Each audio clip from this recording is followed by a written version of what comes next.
Good afternoon. My name is Jeff Jacobs. I'm a longtime SVG and LiveTV LA guy.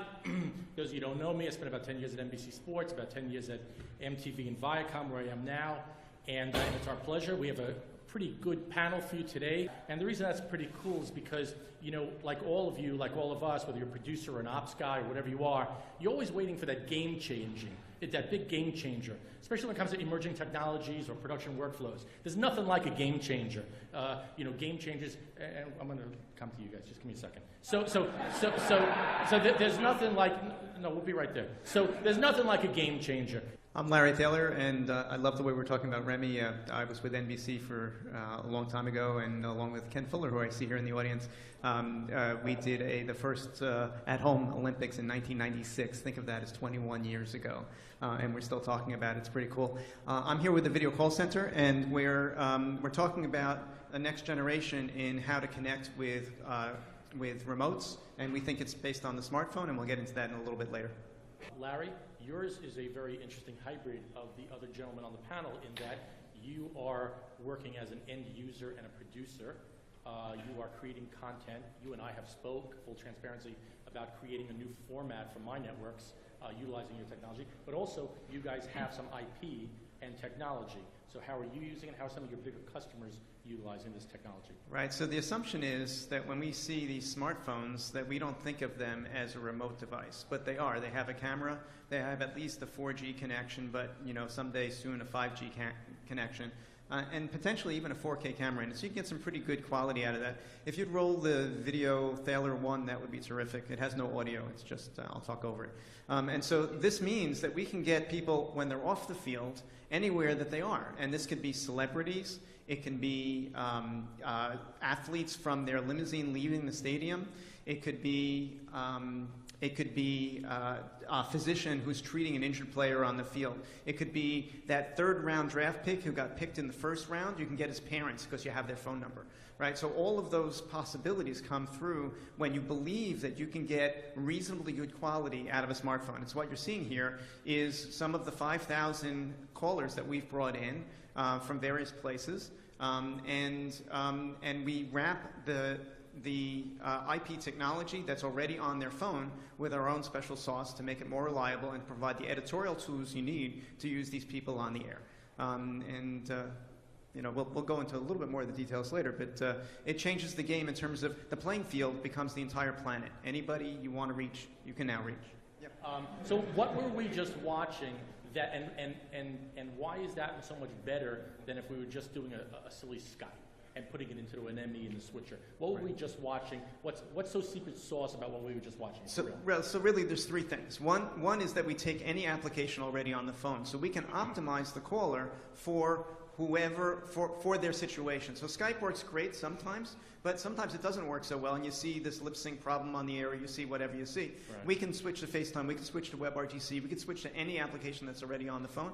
We wrap that with our own special sauce to make it more reliable, and then on top of that we have our call screeners, who it's really an art to get people to position themselves, to frame properly, to light properly, to be able to have editorial details about what they're going to say and how they're going to participate in the show.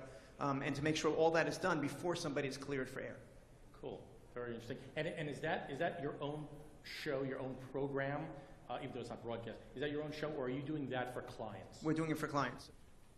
Larry, you have a lot of issues. You were talking about Excuse me. and we just met. Clearly we're good friends.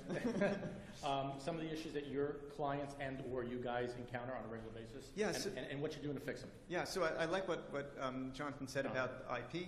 Our issues are not so much on the technology side. They kind of go back to what Andrea Berry was saying this morning about you still have to produce, you still have to plan.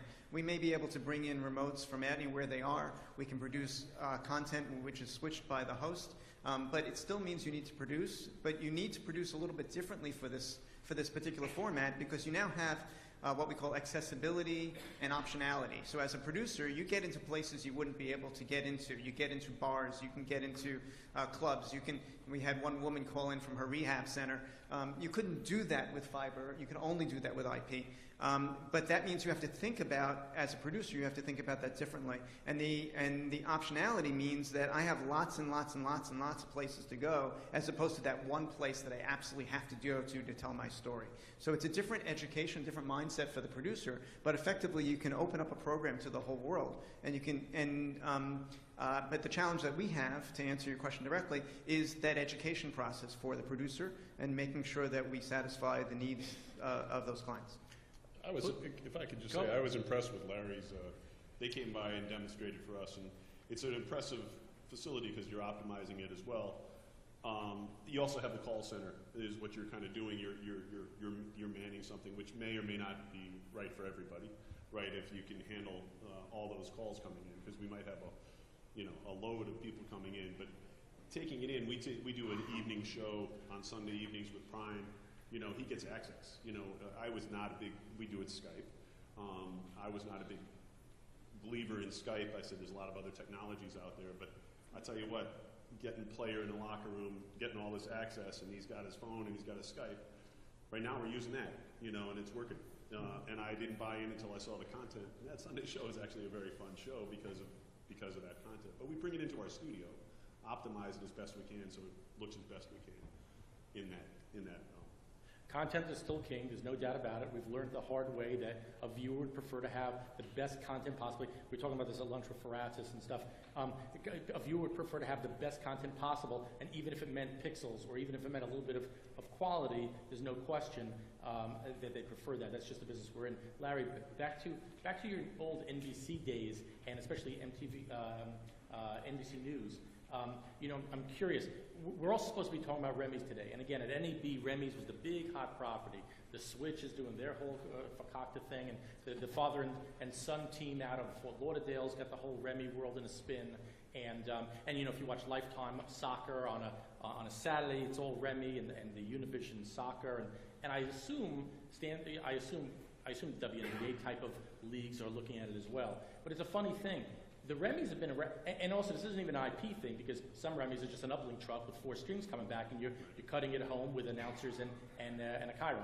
So it's funny because these Remy's, everyone's all like, oh, Remy Gaga, but News has been doing Remy's for can I say 20 years? Sure. So I mean, and we were talking before. I used to watch Where in the World's Matt Lauer. They sent four strings back from the Galapagos Islands.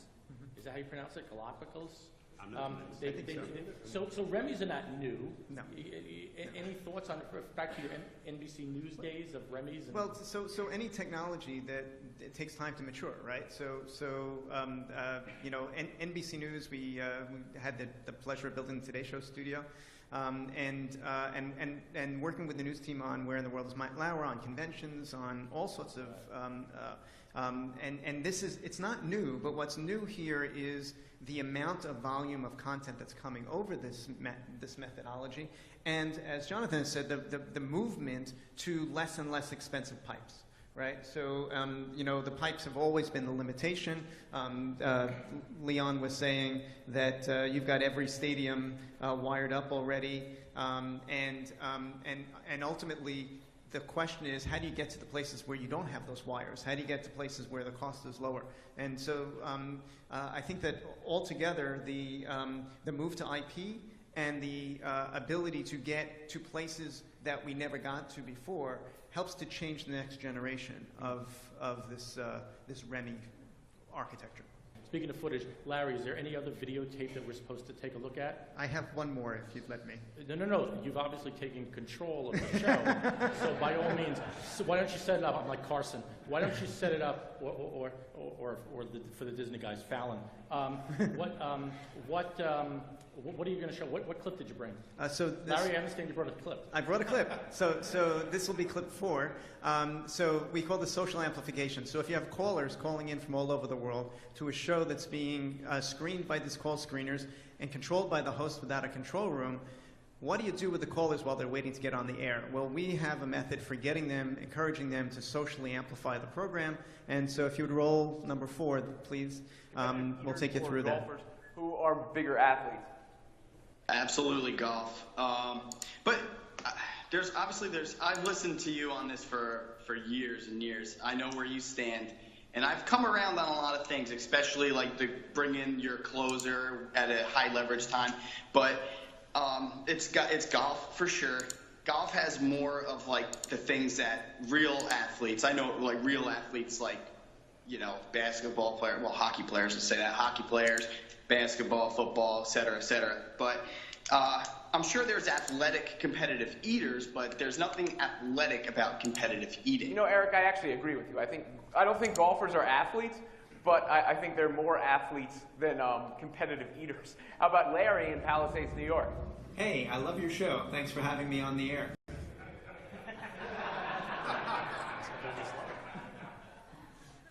So what did we just see, for real?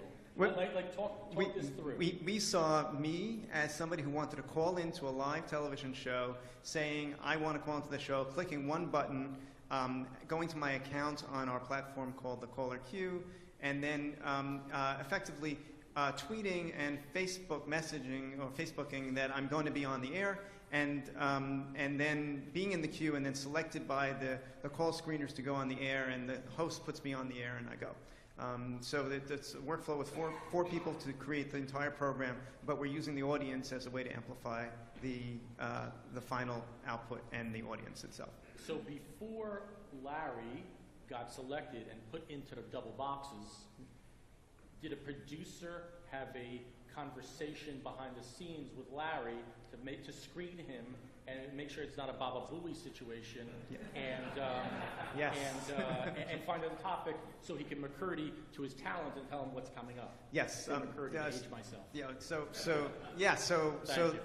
What I didn't show was the call screening process in there, Right. but there is a call screening process, and we're not using McCurdy. We're using ClearCom. Sorry. Yeah, whatever. Yes. To me, that's part of the secret sauce. Yep. And as we talk about in the last few minutes about opportunities, because again, I get off on utilizing this technology to create content we wouldn't otherwise be able to produce and bring to our viewers. That's what it's all about. It's all about the viewers and new content and storytelling. So to be able to do that, that's a great thing. That's a format. That's a show format. And how many can you put up at a time? I don't like doing the sales thing. I'm sorry. The host has 8 people in front of them at a time, and they can select who they want. They see what the host is calling about, where they're calling from, and what their name is. So they are smart when they go to them and say, "Hi, Jeff. I hear you're from MTV, right?" And that's where they would go. This is a good panel. All right, ladies and gentlemen, please thank our panel today. Thanks very much.